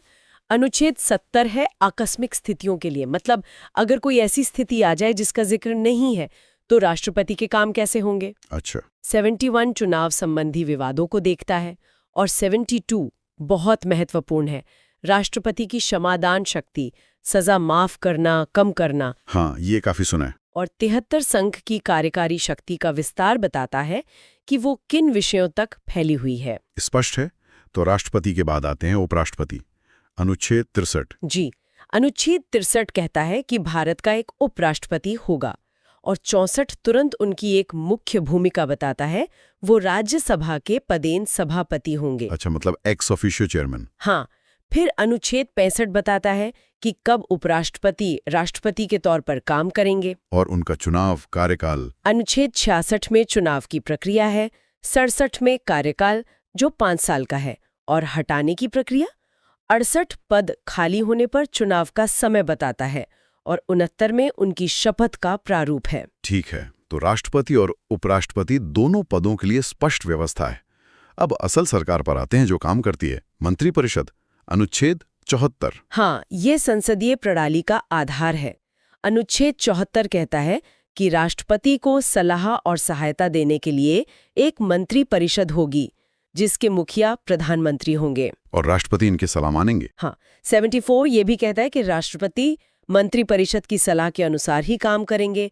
फिर 75 नियुक्तियों की बात करता है, मतलब प्रधानमंत्री की नियुक्ति। हाँ, प्रधानमंत्री की नियुक्ति राष्ट्रपति करेंगे और बाकी मंत्रियों की नियुक्ति प्रधानमंत्री की सलाह पर राष्ट्रपति करेंगे। इसी में मंत्रियों का कार्यकाल, जिम्मेदारी, शपथ सब है। और सबसे जरूरी बात, मंत्रिपरिषद सामूहिक रूप से लोकसभा के प्रति उत्तरदायी होगी। और सरकार का कानूनी सलाहकार उसके लिए है अनुच्छेद 76, भारत के महान्यायवादी यानी अटॉर्नी जनरल। राष्ट्रपति इनकी नियुक्ति करते हैं। अच्छा। अनुच्छेद 77 भारत सरकार के कार्य संचालन के बारे में है कि सारे काम राष्ट्रपति के नाम से होंगे। और 78 प्रधानमंत्री के कर्तव्य बताता है, राष्ट्रपति को सूचना देना वगैरह। ठीक है, ये हुई कार्यपालिका। हाँ। अब आते हैं विधायिका पर, यानी संसद। अनुच्छेद 79। जी, अनुच्छेद 79 कहता है कि संघ के लिए एक संसद होगी और इसमें कौन कौन शामिल है, राष्ट्रपति और 2 सदन, राज्यसभा और लोकसभा। हाँ, राष्ट्रपति भी संसद का हिस्सा हैं, ये ध्यान रखना जरूरी है। बिल्कुल। अनुच्छेद 80 राज्यसभा की संरचना बताता है, राज्यों के प्रतिनिधि, मनोनीत सदस्य। और 81 लोकसभा की संरचना, जिसमें सदस्य सीधे जनता चुनती है। प्रतिनिधित्व बना रहे, इसके लिए भी कुछ होगा। हाँ, अनुच्छेद 82 हर जनगणना के बाद सीटों का और निर्वाचन क्षेत्रों का पुनः समायोजन। अनुच्छेद 83 सदनों की अवधि बताता है। राज्यसभा तो स्थायी सदन है। जी हाँ, वो कभी भंग नहीं होती, सदस्य बदलते रहते हैं। लोकसभा का कार्यकाल सामान्यतः 5 साल होता है, या अगर पहले भंग हो जाए तो। सदस्य बनने के लिए क्या चाहिए, अनुच्छेद 84, हाँ, 84 में योग्यताएं हैं नागरिकता, उम्र, राज्यसभा 30, लोकसभा 25 और बाकी जो संसद तय करे। 85 राष्ट्रपति को अधिकार देता है सत्र बुलाने का, सत्रावसान करने का और लोकसभा भंग करने का। और 2 सत्रों के बीच 6 महीने से ज्यादा का गैप नहीं होना चाहिए। सही। फिर 86 और 87 राष्ट्रपति के अभिभाषण और संदेशों से जुड़े हैं। 88 मंत्रियों और महान्यायवादी को सदनों में बोलने का अधिकार देता है, भले ही वो सदस्य न हो। अब सदनों के अंदर की व्यवस्था, पीठासीन अधिकारी। जी। अनुच्छेद 89 से 92 तक राज्यसभा के सभापति, उपराष्ट्रपति और उपसभापति के बारे में है, उनकी भूमिका, पद रिक्ति हटाना वगैरह। और लोकसभा के लिए? वैसे ही अनुच्छेद 93 से 96 तक लोकसभा के अध्यक्ष, स्पीकर और उपाध्यक्ष, डिप्यूटी स्पीकर के बारे में है। चुनाव, पद रिक्ति हटाना, उनकी शक्तियां जब हटाने का प्रस्ताव विचाराधीन हो। इनके वेतन भत्ते और संसद का स्टाफ? अनुच्छेद 97 इनके वेतन भत्तों की बात करता है जो संसद तय करती है, और 98 हर सदन के लिए एक अलग सचिवालय की व्यवस्था करता है। ठीक है, अब आते हैं संसद के रोज के काम पर। अनुच्छेद 99 में है सदस्यों द्वारा शपथ या प्रतिज्ञान। सीट लेने से पहले ये जरूरी है। और वोटिंग, कोरम? वह अनुच्छेद 100 में है। फैसले बहुमत से होते हैं। कोरम यानी गण पूर्ति के लिए सदन के कुल सदस्यों का 1/10 होना जरूरी है, वरना कार्यवाही नहीं हो सकती। और सदन में सीट खाली होने पर भी काम चलता रहता है। अगर कोई सदस्य अयोग्य हो जाए? हाँ, तो अनुच्छेद 101 बताता है कि सीट कैसे खाली होगी, इस्तीफा, 60 दिन गैर हाजिरी आदि। 102 बताता है कि अयोग्यता के आधार क्या है, लाभ का पद, दिवालियापन, दल बदल कानून। इस पर फैसला कौन करता है? अनुच्छेद 103 के मुताबिक राष्ट्रपति करते हैं, चुनाव आयोग की राय लेकर। और 104 में दंड है अगर कोई अयोग्य व्यक्ति सदन में बैठता है या वोट देता है। संसद के सदस्यों को कुछ विशेषाधिकार भी तो होंगे, प्रिविलेज? हाँ, बहुत जरूरी। अनुच्छेद 105 इसमें संसद में बोलने की आजादी सबसे अहम है। मतलब सदन में कही बात पर कोर्ट केस नहीं हो सकता। और भी कई विशेषाधिकार हैं। 106 उनके वेतन भत्तों से जुड़ा है। ये सब संसद की स्वतंत्रता के लिए है। अब आते हैं सबसे मुख्य काम, कानून बनाना। अनुच्छेद 107। जी, 107 साधारण विधेयकों को पेश करने और पास करने की प्रक्रिया बताता है। किसी भी सदन में पेश हो सकता है, दोनों से पास होना जरूरी है। अगर दोनों सदन सहमत न हो तो अनुच्छेद 108 में संयुक्त बैठक यानी जॉइंट सिटिंग का प्रावधान है। राष्ट्रपति बुलाते हैं, अध्यक्षता लोकसभा अध्यक्ष करते हैं। लेकिन ये धन विधेयकों पर लागू नहीं होता? नहीं, धन विधेयकों और संविधान संशोधन विधेयकों पर नहीं। धन विधेयकों के लिए अनुच्छेद 109 में अलग प्रक्रिया है। क्या है वो प्रक्रिया? पहली बात, ये सिर्फ लोकसभा में पेश हो सकते हैं। राज्यसभा इसे 14 दिन तक रोक सकती है, सुझाव दे सकती है, पर खारिज नहीं कर सकती। और कौन तय करेगा कि ये धन विधेयक है? अनुच्छेद 110 इसे परिभाषित करता है। टैक्स, उधार, संचित निधि से जुड़े मामले। और अंतिम फैसला लोकसभा अध्यक्ष का होता है, दोनों सदनों से पास होने के बाद। अनुच्छेद 111 राष्ट्रपति की सहमति। वो हाँ कह सकते हैं, रोक सकते हैं या पुनर्विचार के लिए भेज सकते हैं, धन विधेयक को छोड़कर। दोबारा पास होने पर सहमति देनी पड़ती है। ठीक है, अब आते हैं वित्तीय मामलों पर। बजट। हाँ, अनुच्छेद 112 वार्षिक वित्तीय विवरण या बजट। राष्ट्रपति इसे हर साल संसद में रखवाते हैं। फिर क्या होता है? अनुच्छेद 113 में अनुदान मांगों पर प्रक्रिया है। लोकसभा वोट करती है, राज्यसभा चर्चा करती है। फिर अनुच्छेद 114 विनियोग विधेयक। इसे पास किए बिना सरकार पैसा नहीं निकाल सकती। और अगर साल के बीच में और पैसा चाहिए? उसके लिए 115 में अनुपूरक अनुदान वगैरह हैं और 116 में कुछ खास अनुदान हैं, लेखानुदान, वोट ऑन अकाउंट, प्रत्यानुदान, वोट ऑफ क्रेडिट। और वित्त विधेयक? वो अनुच्छेद 117 में है। ये धन विधेयक से थोड़े अलग हैं, पर इनमें भी वित्तीय मामले होते हैं। इनके लिए भी कुछ विशेष नियम हैं। अब कुछ आखिरी अनुच्छेद 118 से 123। जी, 118 सदनों को अपने नियम बनाने की शक्ति देता है। 119 वित्तीय कार्य की प्रक्रिया के बारे में है। 120 संसद में इस्तेमाल होने वाली भाषा हिंदी या अंग्रेजी तय करता है। क्या संसद जजों के आचरण पर चर्चा कर सकती है? नहीं, अनुच्छेद 121 इस पर रोक लगाता है, सिवाय महाभियोग के। ये न्यायपालिका की स्वतंत्रता के लिए है। और वैसे ही 122 अदालतों को संसद की कार्यवाही की जांच करने से रोकता है। और सबसे आखिरी में अनुच्छेद 123 अध्यादेश? हाँ, ये राष्ट्रपति की एक खास विधायी शक्ति है। जब संसद सत्र में न हो और तुरंत कानून की जरूरत हो तो राष्ट्रपति अध्यादेश जारी कर सकते हैं। इनका असर कानून जैसा ही होता है। हाँ, बिल्कुल, लेकिन ये अस्थायी होते हैं। संसद सत्र शुरू होने के 6 हफ्ते के अंदर इन्हें पास कराना होता है, वरना ये खत्म हो जाते हैं। राष्ट्रपति इन्हें वापस भी ले सकते हैं। वाह, तो ये थी अनुच्छेद 52 से 123 तक की हमारी यात्रा। अनुच्छेद 152 से 213 तक कोशिश रहेगी कि राज्य की कार्यपालिका और विधानमंडल की जो मोटी-मोटी बातें हैं उन्हें फटाफट समझ लें। मतलब कौन से पद हैं, क्या काम हैं, राज्य स्तर पर शासन चलता कैसे। तो चलिए शुरू करते हैं। सबसे पहले तो देखिए, अनुच्छेद 152 है, ये बस इस भाग के लिए राज्य शब्द को परिभाषित करता है। फिर हम आते हैं सीधे राज्य कार्यपालिका पर। अनुच्छेद 153 कहता है कि हर राज्य का एक राज्यपाल होगा। जी हाँ, और अनुच्छेद 154 ये कहता है कि राज्य की सारी कार्यकारी शक्ति, मतलब फॉर्मल पावर, वो राज्यपाल में निहित होगी। ठीक है, और इनकी नियुक्ति वो तो राष्ट्रपति करते हैं, है ना? अनुच्छेद 155? बिल्कुल, राष्ट्रपति नियुक्ति करते हैं और कार्यकाल वैसे तो अनुच्छेद 156 के हिसाब से 5 साल का होता है, पर असल में वो राष्ट्रपति के प्रसाद पर्यंत पद धारण करते हैं। मतलब उन्हें पहले भी हटाया जा सकता है। अच्छा। और योग्यता अनुच्छेद 157 में, हाँ, सीधी सी है, भारत का नागरिक हो और 35 साल की उम्र पूरी कर चुका हो। पद की शर्तें अनुच्छेद 158 और शपथ अनुच्छेद 159 का भी जिक्र है। और हाँ, उनकी एक महत्वपूर्ण शक्ति है क्षमादान की, अनुच्छेद 161। जी, लेकिन यहाँ एक दिलचस्प बात समझने वाली है। राज्यपाल की नियुक्ति क्योंकि राष्ट्रपति करते हैं, तो वो एक तरह से केंद्र के प्रतिनिधि भी होते हैं राज्य में। और अनुच्छेद 163 कहता है कि राज्यपाल को सलाह देने के लिए एक मंत्री परिषद होगी, जिसका मुखिया मुख्यमंत्री होगा। तो ज्यादातर काम तो इसी सलाह पर होते हैं। यानी असल शक्ति मुख्यमंत्री और मंत्री परिषद के पास। हाँ, बिल्कुल, संसदीय प्रणाली में यही होता है।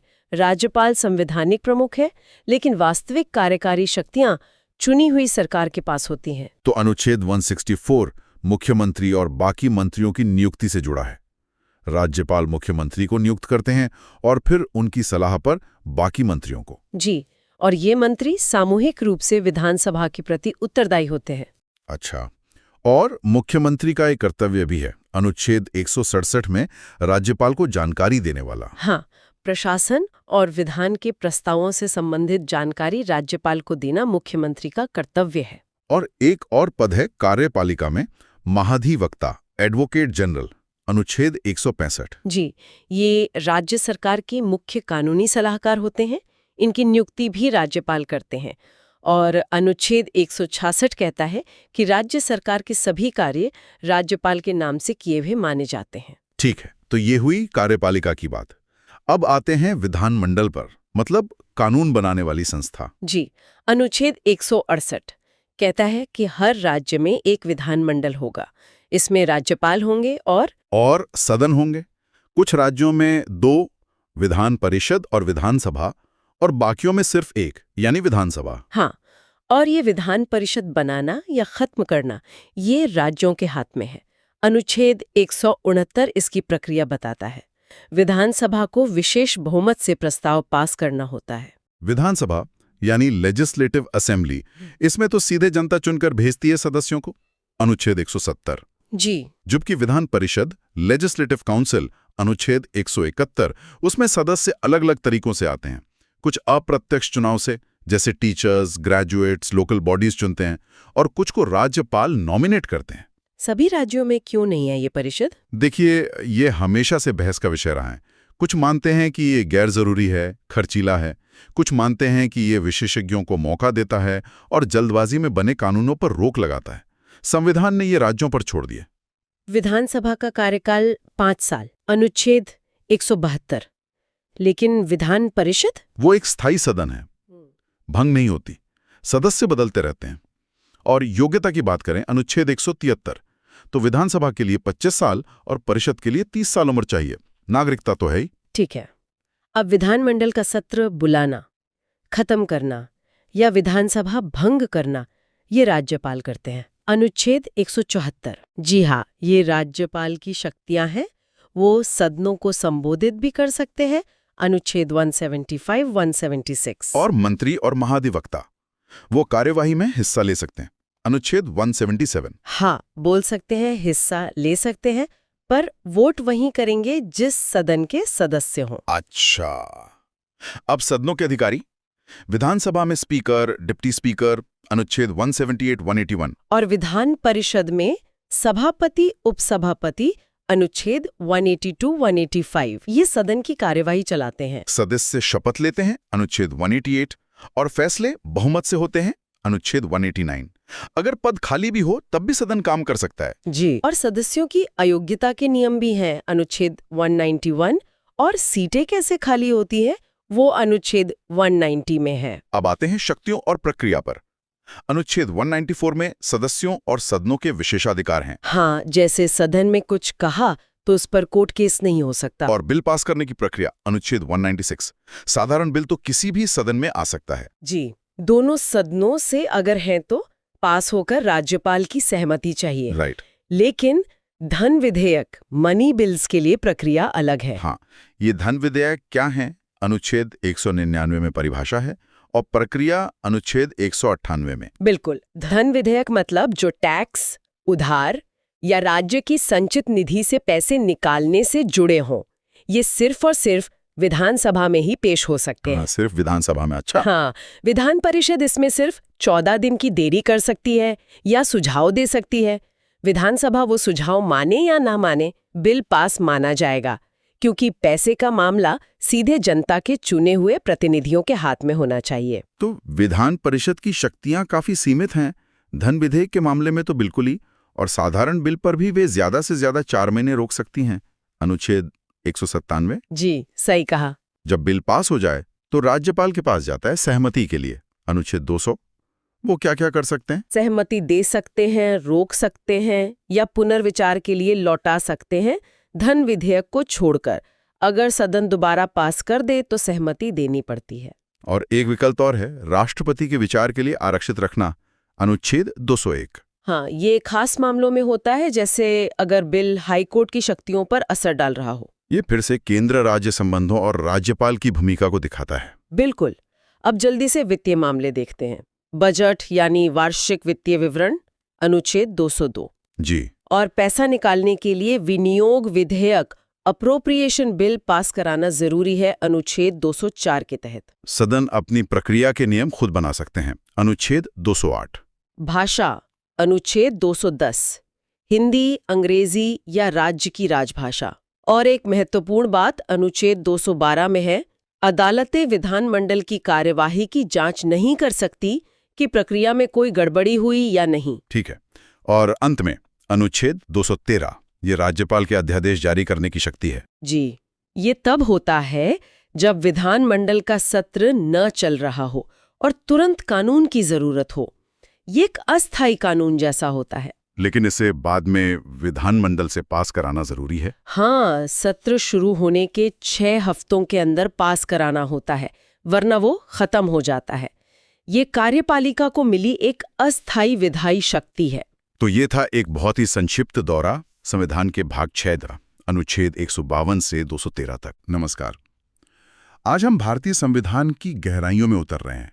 हमारा ध्यान रहेगा संविधान के अनुच्छेद 124 से 151 और फिर अनुच्छेद 214 से 237 पर। हाँ, ये अनुच्छेद सुप्रीम कोर्ट, सीएजी और फिर राज्यों के उच्च न्यायालयों और निचली अदालतों की रूपरेखा बनाते हैं। जी, तो चलिए शुरू करते हैं देश की सर्वोच्च अदालत सुप्रीम कोर्ट से। जी हाँ। अनुच्छेद 124 ये इसकी स्थापना और गठन की बात करता है ना? हाँ, जी हाँ, कि भारत का एक सर्वोच्च न्यायालय होगा और इसमें जजों की नियुक्ति कैसे होगी, उनकी संख्या जो संसद बदल सकती है और सेवा शर्तें, ये सब भी इसी के इर्द गिर्द है। अच्छा। हाँ। और फिर अनुच्छेद 125 उनके वेतन के बारे में है। हाँ, और 126 में कार्यकारी मुख्य न्यायाधीश की नियुक्ति का जिक्र है, अगर चीफ जस्टिस उपलब्ध न हो। और कभी-कभी कोरम पूरा ना हो तो?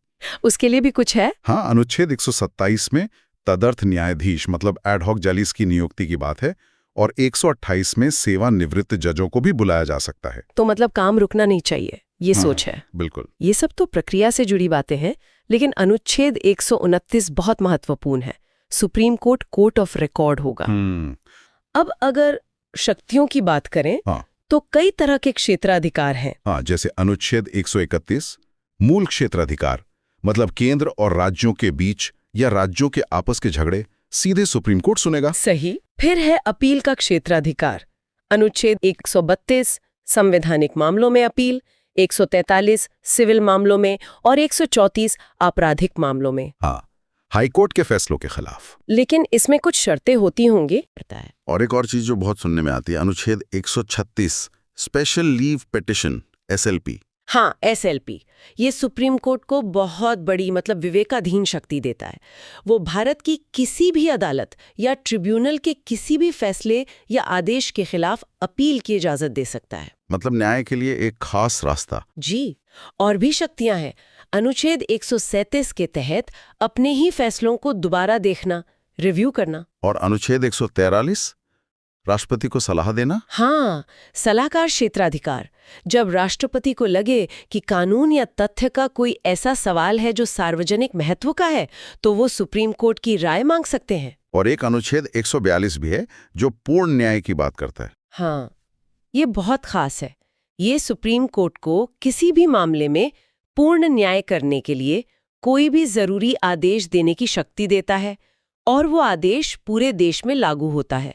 इसमें मामलों का ट्रांसफर 139A, नियम बनाने की शक्ति 145, स्टाफ 146 वगैरह सब आ जाता है। जी, ये पूरा सेट सुप्रीम कोर्ट को स्वतंत्र और शक्तिशाली बनाता है। अच्छा, अब सुप्रीम कोर्ट के बाद आते हैं एक और बहुत जरूरी पद पर, नियंत्रक एवं महालेखा परीक्षक CAG, अनुच्छेद 148 से 151। हाँ, CAG सरकार के खर्चों पर नजर रखने वाली संस्था। अनुच्छेद 148 इनकी नियुक्ति, शपथ और सेवा शर्तों के बारे में है।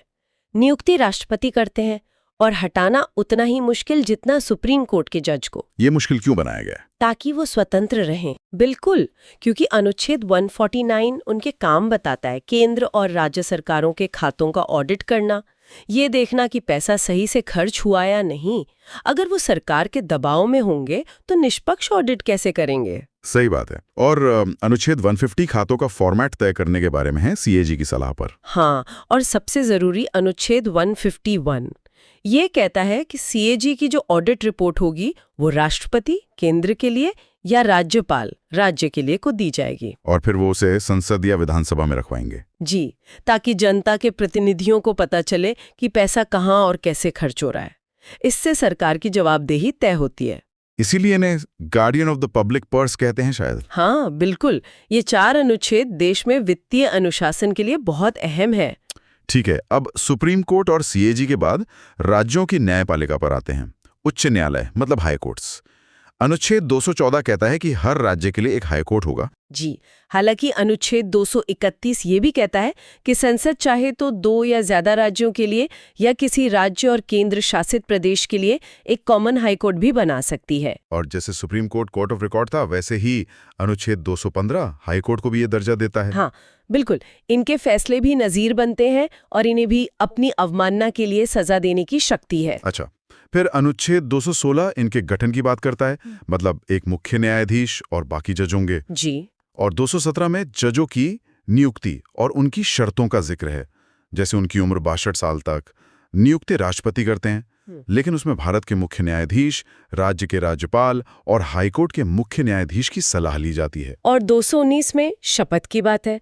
अनुच्छेद 220 कुछ खास है, जो कहता है कि स्थायी जज रहने के बाद उसी हाईकोर्ट में वकालत नहीं कर सकते। हाँ, ये निष्पक्षता के लिए जरूरी माना जाता है। फिर 221 वेतन से जुड़ा है और 222 जजों के एक हाईकोर्ट से दूसरे में ट्रांसफर के बारे में है। ये ट्रांसफर राष्ट्रपति करते हैं मुख्य न्यायाधीश की सलाह पर।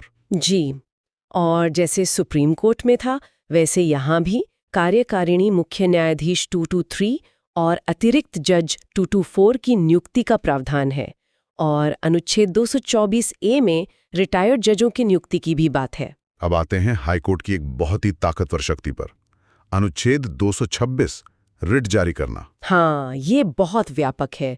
हाईकोर्ट मौलिक अधिकारों के लिए और किसी और उद्देश्य के लिए भी, मतलब किसी भी कानूनी अधिकार के लिए रिट जारी कर सकते हैं, जैसे हेबियस कॉर्पस, मैंडेमस वगैरह। सुप्रीम कोर्ट की रिट शक्ति अनुच्छेद 32 से भी ज्यादा व्यापक लगता है ये किसी और उद्देश्य के लिए वाला हिस्सा। हाँ, कह सकते हैं। हालांकि अनुच्छेद 32 खुद एक मौलिक अधिकार है। एक और महत्वपूर्ण शक्ति है अनुच्छेद 227। हाईकोर्ट को अपने नीचे की सभी अदालतों पर अधीक्षण, मतलब सुपरिंटेंडेंस की शक्ति। सुपरिंटेंडेंस ये निगरानी जैसा हुआ? हाँ, निगरानी, प्रशासनिक भी और न्यायिक भी। मतलब हाईकोर्ट राज्य की पूरी न्यायपालिका पर नजर रखता है। इसके अलावा अनुच्छेद 228 है जो कुछ मामलों को निचली अदालतों से हाईकोर्ट में ट्रांसफर करने की बात करता है। जी, खासकर अगर उनमें संविधान की व्याख्या का कोई सवाल जुड़ा हो। बाकी अनुच्छेद 229 स्टाफ के बारे में, 230 केंद्र शासित प्रदेशों पर अधिकार क्षेत्र बढ़ाने के बारे में है और 231 कॉमन हाईकोर्ट के बारे में है। और आखिर में अधीनस्थ न्यायपालिका, मतलब सबऑर्डिनेट कोर्ट्स, अनुच्छेद 233 से 237। ये वो अदालतें हैं जिनसे आम आदमी का सबसे ज्यादा सामना होता है। बिल्कुल। आज हम भारतीय संविधान के उस हिस्से को समझने की कोशिश करेंगे जो शासन को बिल्कुल आम लोगों तक ले जाता है, पंचायतें और नगरपालिकाएं। और मकसद है कि संविधान के भाग 9 और 9A में जो ढांचा दिया गया है उसकी मुख्य बातें क्या है ये समझें। भारत में शासन के कई स्तर हैं, पर ये स्थानीय स्तर ये जमीन से सबसे ज्यादा जुड़ा हुआ है। तो चलिए देखते हैं कि संविधान इन स्थानीय निकायों को कैसे देखता है, कैसे व्यवस्थित करता है। शुरुआत करते हैं। जी बिल्कुल। ठीक है, तो फिर शुरू करते हैं भाग 9 से, पंचायतें।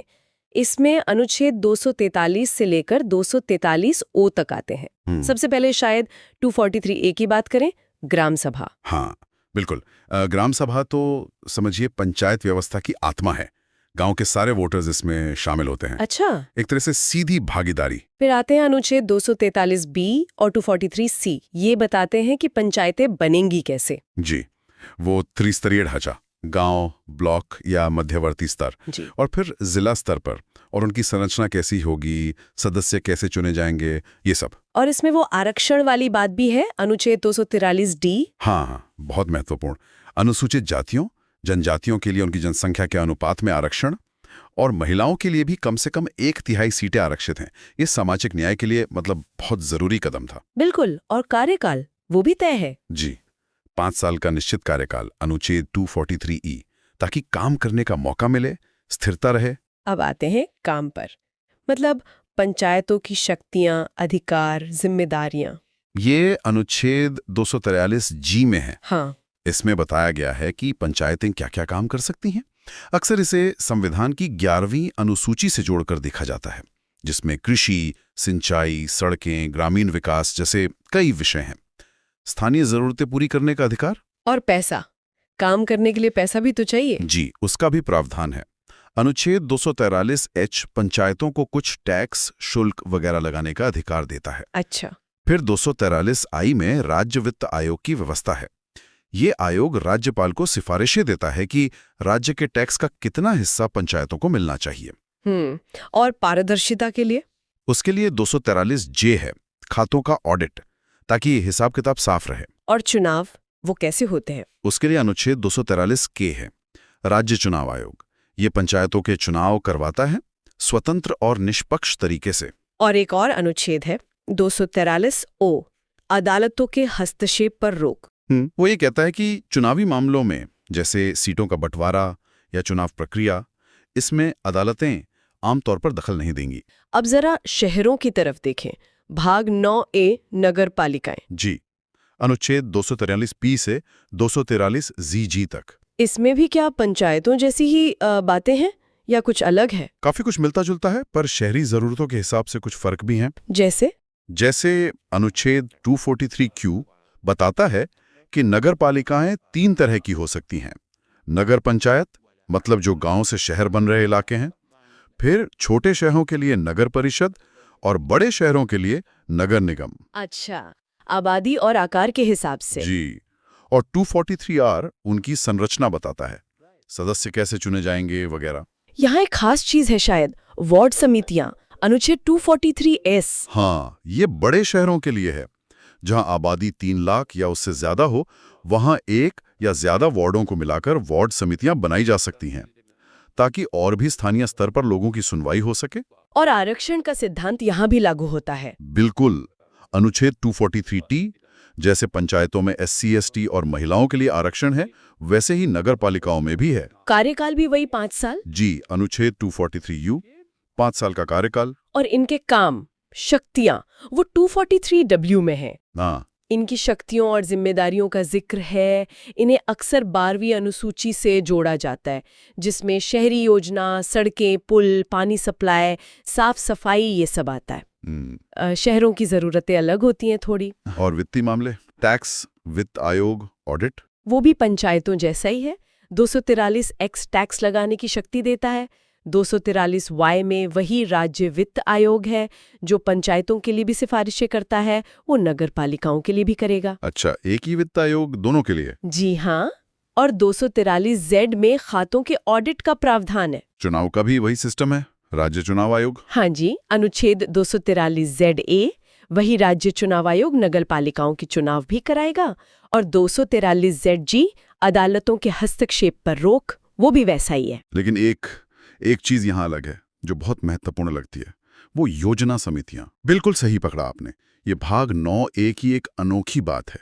अनुच्छेद 243ZD जिला योजना समिति, ये पूरे जिले के लिए, जिसमें पंचायतें और नगर पालिकाएं दोनों आती हैं, एक विकास योजना का मसौदा तैयार करती हैं। अच्छा, पूरे जिले के लिए समन्वय। जी। और बड़े महानगरों के लिए अनुच्छेद 243ZE में महानगर योजना समिति का प्रावधान है। ये दिखाता है कि संविधान निर्माताओं ने शहरी शासन की जटिलताओं को समझा था, बड़े पैमाने पर योजना की जरूरत को पहचाना था। सही बात है, गांवों की तुलना में शहरों में प्लानिंग ज्यादा पेचीदा होती है। जी। इंफ्रास्ट्रक्चर, भूमि उपयोग, सेवाओं का जाल, सब बहुत सघन होता है। तो ये समितियां उसी जरूरत को पूरा करने के लिए हैं। तो अगर हम सार निकालें तो संविधान ग्रामीण और शहरी दोनों के लिए स्थानीय शासन का एक विस्तृत खाका देता है ना? हाँ बिल्कुल, एक पूरा ढांचा है। दोनों में कुछ बातें कॉमन है। जी, जैसे आरक्षण का सिद्धांत हो गया, 5 साल का कार्यकाल, वित्तीय समीक्षा के लिए राज्य वित्त आयोग और चुनाव के लिए राज्य चुनाव आयोग, ये दोनों में है। और मुख्य अंतर देखें तो गांव में ग्राम सभा है जो सीधी भागीदारी का मंच है। शहरों में उस तरह की ग्राम सभा नहीं है, पर वार्ड समितियां हैं बड़े शहरों में। और सबसे बड़ा अंतर शायद वो योजना समितियां हैं, जिला योजना समिति और महानगर योजना समिति, जो सिर्फ शहरी भाग 9A में है। ये योजना पर विशेष जोर दिखाता है। तो ये स्पष्ट है कि संविधान ने स्थानीय स्वशासन को मजबूती देने के लिए काफी सोचा है। संरचना, शक्तियां, चुनाव, वित्त, सबका जिक्र है। ये जमीनी लोकतंत्र की दिशा में एक बहुत बड़ा संवैधानिक प्रयास है। और इन सब अनुच्छेदों के पीछे की जो सोच है, जो मंशा है, वो अहम है। वो है स्थानीय समुदायों को सशक्त करना, फैसलों को उन लोगों के करीब लाना जिन पर उनका सीधा असर पड़ता है, मतलब विकेंद्रीकरण। सबसे पहले देखते हैं आपातकाल, मतलब मुश्किल हालातों के लिए संविधान में क्या व्यवस्था है। हाँ, तो देखिए संविधान में ना 3 तरह के आपातकाल का जिक्र है। पहला अनुच्छेद 352 राष्ट्रीय आपातकाल। राष्ट्रीय आपातकाल मतलब जब युद्ध हो या कोई बाहर से हमला करे या देश के अंदर ही आप कह सकते हैं सशस्त्र विद्रोह हो जाए। इसमें सबसे बड़ी बात यह है कि अनुच्छेद 19 वाले मौलिक अधिकार सस्पेंड हो जाते हैं। ओ, जैसे बोलने की आजादी वगैरह। हाँ, बिल्कुल, वो निलंबित हो जाते हैं। अच्छा, और दूसरा है अनुच्छेद 356। हाँ, ये है राष्ट्रपति शासन। हाँ, ये तो सुना है काफी। ये तब लगता है जब किसी राज्य में मतलब संवैधानिक व्यवस्था फेल हो गई हो, सरकार संविधान के हिसाब से ना चल पा रही हो, तो इसमें राज्य की विधानसभा भंग या सस्पेंड हो सकती है। और तीसरा कौन सा है? तीसरा है अनुच्छेद 360 वित्तीय आपातकाल। वित्तीय आपातकाल, हाँ, जब देश की आर्थिक स्थिरता मतलब फाइनेंशियल स्टेबिलिटी खतरे में हो। इसमें तो सरकारी अफसरों यहाँ तक कि जजों की सैलरी भी कम की जा सकती है। खैर, ये भारत में कभी लगा नहीं है आज तक। ये जानना वाकई जरूरी है कि संविधान ने ऐसी स्थितियों के लिए भी सोचा। अच्छा, बात करते हैं संशोधनों की, क्योंकि संविधान तो समय के साथ बदला भी है ना? बिल्कुल बिल्कुल, ये कोई पत्थर की लकीर नहीं है। देखिए, पहला संशोधन तो 1951 में ही आ गया था। हाँ, बिल्कुल शुरू में ही। हाँ, उसने जैसे भाषण की आज़ादी पर कुछ सीमाएं लगाईं और वो 9वीं अनुसूची जोड़ी ताकि भूमि सुधार कानूनों को चुनौती न दी जा सके। और फिर वो एक बड़ा वाला संशोधन आया था 42nd, जिसे मिनी संविधान भी कहते हैं। हाँ, 42वां संशोधन 1976, वो बहुत ही बड़ा था, आपातकाल के टाइम पर आया था। इसने राज्य के नीति निर्देशक सिद्धांतों को ज्यादा अहमियत दी मौलिक अधिकारों से। पहली बार मौलिक कर्तव्य जोड़े गए और हाँ, न्यायपालिका की शक्ति थोड़ी कम करने की कोशिश हुई। लेकिन फिर उसको पलटा भी गया है ना 44th संविधान संशोधन से। सही कहा आपने। 44th संविधान संशोधन 1978 आया। उसने 42वें की कई चीजें बदली। मतलब नागरिकों के अधिकार फिर से मजबूत किए, संपत्ति का अधिकार मौलिक अधिकारों से हटा दिया और राष्ट्रीय आपातकाल लगाने की शर्तें भी सख्त कर दी। तो एक तरह से संतुलन बनाने की कोशिश हुई। हाँ, बिल्कुल। अच्छा, कुछ और संशोधन जो सीधे आम लोगों से जुड़े हैं? हाँ, जैसे वोटिंग की उम्र कम हुई थी। बिल्कुल। 61वां संशोधन 1989, वोट देने की उम्र 21 से घटाकर 18 साल कर दी गई। बहुत बड़ा कदम था ये। हाँ, बहुत से युवा जुड़ गए। और शिक्षा वाला, वो भी बहुत जरूरी। 86वां संशोधन 2002, 6 से 14 साल के बच्चों के लिए शिक्षा को मौलिक अधिकार बना दिया। ये तो बहुत ही महत्वपूर्ण है। हाँ जी। और फिर आरक्षण से जुड़े भी कई संशोधन हुए हैं। हाँ, बताइए। जैसे 93वां 2005, हाँ। जिसने ओबीसी के लिए निजी शिक्षण संस्थानों में भी आरक्षण लागू किया। फिर 103वां 2019, ये ईडब्ल्यूएस यानी आर्थिक रूप से कमजोर वर्गों के लिए 10% आरक्षण लाया। अच्छा, ये तो हाल की बात है। हाँ, और अभी बिल्कुल लेटेस्ट है 106वां 2023, महिलाओं के लिए लोकसभा और विधानसभाओं में 1/3 आरक्षण। हालांकि ये लागू परिसीमन के बाद होगा। तो ये दिखाता है कि समाज की जरूरतें कैसे संविधान में झलकती हैं। बिल्कुल। कुछ और भी हैं जो अहम है, जैसे 101वां 2016, जिससे जीएसटी आया। हाँ, जीएसटी तो सबको पता है। हाँ, फिर 102वां 2018, जिसने राष्ट्रीय पिछड़ा वर्ग आयोग एनसीबीसी को संवैधानिक दर्जा दिया। और 105वां 2021, जिसने राज्यों को फिर से पिछड़े वर्गों की लिस्ट बनाने का अधिकार दिया। अच्छा। और 104वां 2020 ने एंग्लो इंडियन सीटों का नामांकन खत्म कर दिया। और एक 100वां भी था, वो भारत बांग्लादेश भूमि समझौते से जुड़ा था। काफी सारे बदलाव हुए हैं। अच्छा, अब थोड़ा पीछे चलते हैं। आजादी से पहले के जो कानून थे, उनका क्या रोल था? उनका बहुत बड़ा रोल था। वो एक तरह से नींव थे। देखिए, रेगुलेटिंग एक्ट 1773 से शुरुआत हुई। कंपनी के कामों पर ब्रिटिश संसद का पहला कंट्रोल। बंगाल का गवर्नर जनरल बना। फिर पिट्स इंडिया एक्ट 1784 आया।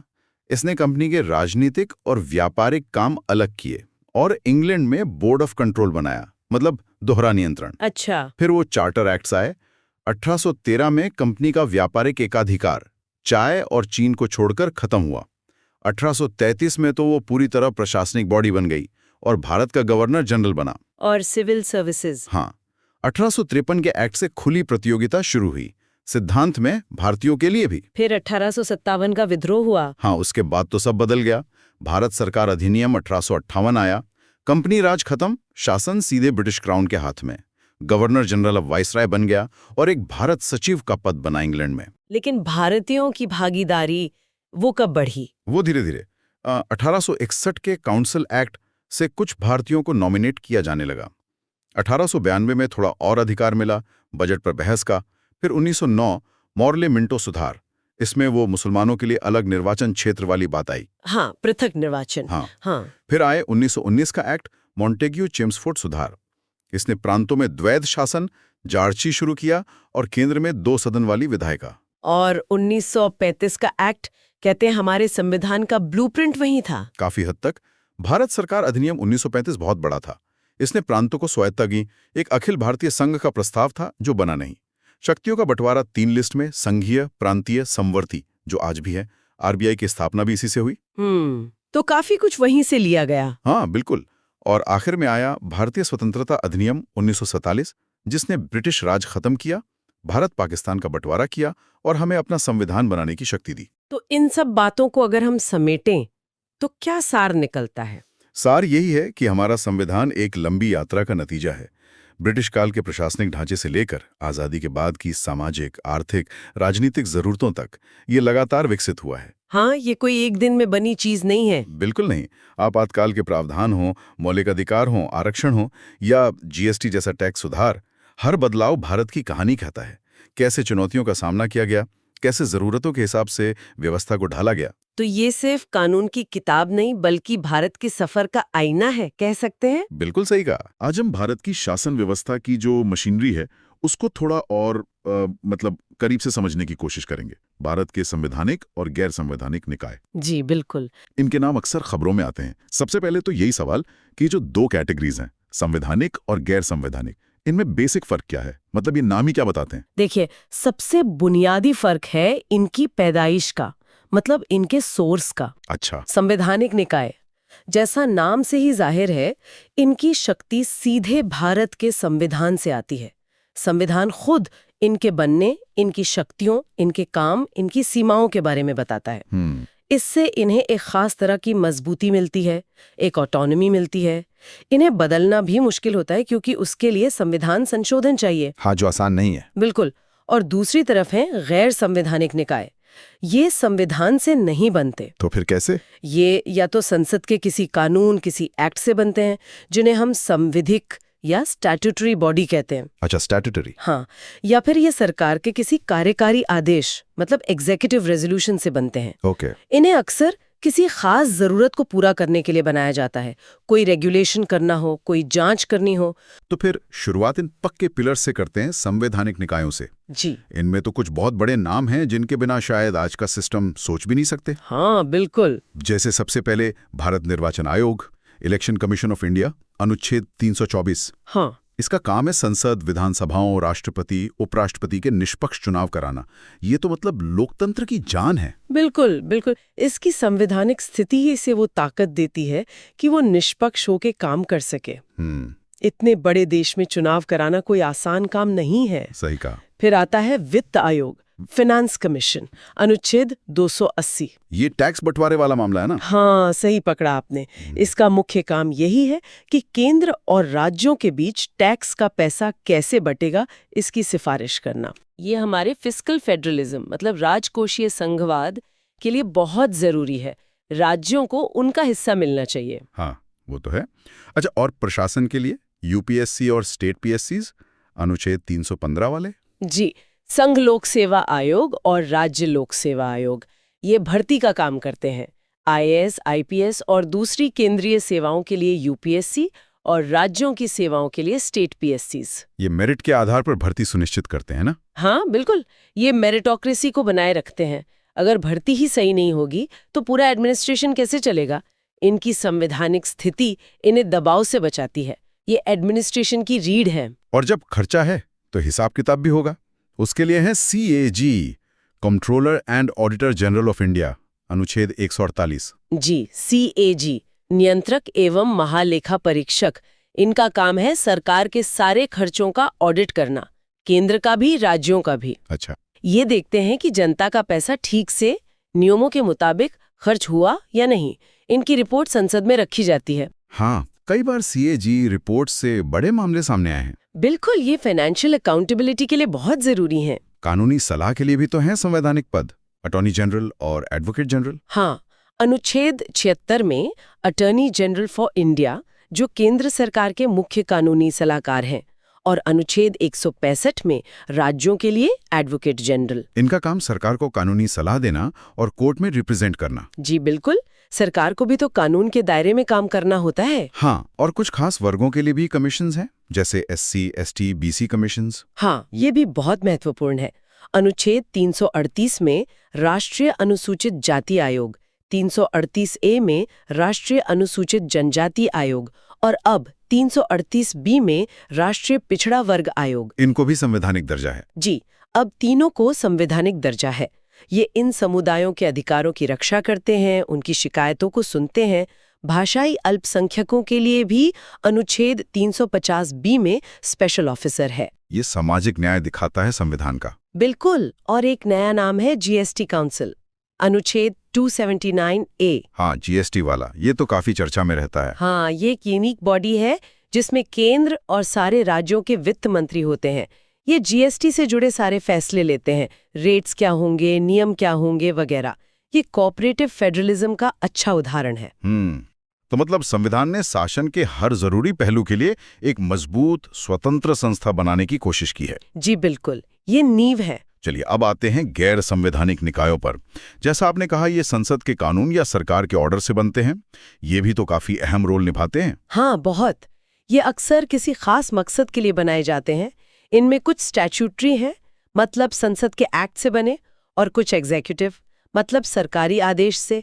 स्टैट्यूटरी वाले ज्यादा मजबूत माने जाते हैं कानूनी तौर पर। उदाहरण के तौर पे जैसे सीवीसी, केंद्रीय सतर्कता आयोग। हाँ, सीवीसी एक अच्छा उदाहरण है। ये पहले सरकारी आदेश से बना था 1964 में, फिर 2003 में इसे एक्ट के जरिए स्टैट्यूटरी दर्जा मिला। इसका काम भ्रष्टाचार रोकना है केंद्र सरकार में। जी बिल्कुल, ये विजिलेंस का काम देखता है, भ्रष्टाचार पे नजर रखता है। और सीबीआई, वो भी गैर संवैधानिक है? हाँ, सीबीआई भी, सेंट्रल ब्यूरो ऑफ इन्वेस्टिगेशन, ये 1963 में एक सरकारी प्रस्ताव से बनी थी और अपनी power Delhi special police establishment act से लेती है। ये हमारी मेन इन्वेस्टिगेशन एजेंसी है। इसके अलावा मानव अधिकार के लिए एनएचआरसी और सूचना के अधिकार के लिए सीआईसी। हाँ, दोनों स्टैट्यूटरी हैं। नेशनल ह्यूमन राइट्स कमीशन 1993 में बना, मानवाधिकार उल्लंघन के मामलों को देखता है, और सेंट्रल इंफॉर्मेशन कमीशन 2005 में आरटीआई एक्ट के तहत बना। आरटीआई वाला? हाँ, ये सुनिश्चित करता है कि लोगों को सरकारी जानकारी मिले। ये दोनों ही नागरिक अधिकारों के लिए बहुत जरूरी हैं। ट्रांसपेरेंसी और अकाउंटेबिलिटी बढ़ाते हैं। और लोकपाल और लोकायुक्त, वो भी इस कैटेगरी में है? जी, लोकपाल और लोकायुक्त एक्ट 2013 के तहत बने, ये भी स्टैट्यूटरी हैं। इनका काम है भ्रष्टाचार के आरोपों की जांच करना, कुछ खास पब्लिक सर्वेंट्स के खिलाफ। अच्छा। और नीति आयोग, जो प्लानिंग कमीशन की जगह आया। हाँ, नीति आयोग, ये 2015 में सरकारी प्रस्ताव से बना, तो ये एग्जीक्यूटिव बॉडी है, स्टैट्यूटरी नहीं। ये सरकार का पॉलिसी थिंक टैंक है। मतलब ये सलाह देता है? हाँ, सलाह देता है, लंबी अवधि की योजनाएं बनाता है, राज्यों के साथ मिलकर काम करने पर जोर देता है। ये फंड नहीं बांटता जैसे प्लानिंग कमीशन करता था। ठीक है। और इकोनॉमी और एनवायरनमेंट के लिए भी रेगुलेटर हैं, सेबी, सीसीआई, एनजीटी। हाँ, ये तीनों स्टैट्यूटरी हैं और बहुत अहम है। सेबी शेयर बाजार को रेगुलेट करता है, निवेशकों के हितों की रक्षा करता है। हाँ, सीबी का नाम तो सुना है। सीसीआई मतलब कंपटीशन कमीशन ऑफ इंडिया, बाजार में गलत कंपटीशन को रोकता है, मोनोपोली वगैरह को देखता है। अच्छा। और एनजीटी, नेशनल ग्रीन ट्रिब्यूनल, ये पर्यावरण के मामलों के लिए स्पेशल कोर्ट है, बहुत तेजी से फैसले देता है पर्यावरण के मामलों में। तो ये गैर संवैधानिक निकाय एक तरह से स्पेसिफिक काम करते हैं जहां खास एक्सपर्टीज चाहिए। बिल्कुल, ये संवैधानिक ढांचे को सप्लीमेंट करते हैं, उसकी मदद करते हैं, दिखाते हैं कि शासन कितना डायनामिक है, जरूरत के हिसाब से नई संस्थाएं बनानी पड़ती हैं। तो आज की इस पूरी बातचीत से क्या समझे? मतलब एक तरफ संविधान से बनी मजबूत संस्थाएं हैं, दूसरी तरफ जरूरत के हिसाब से बनी फ्लेक्सिबल संस्थाएं। ये सब मिलकर भारत के शासन का एक पूरा ढांचा तैयार करते हैं।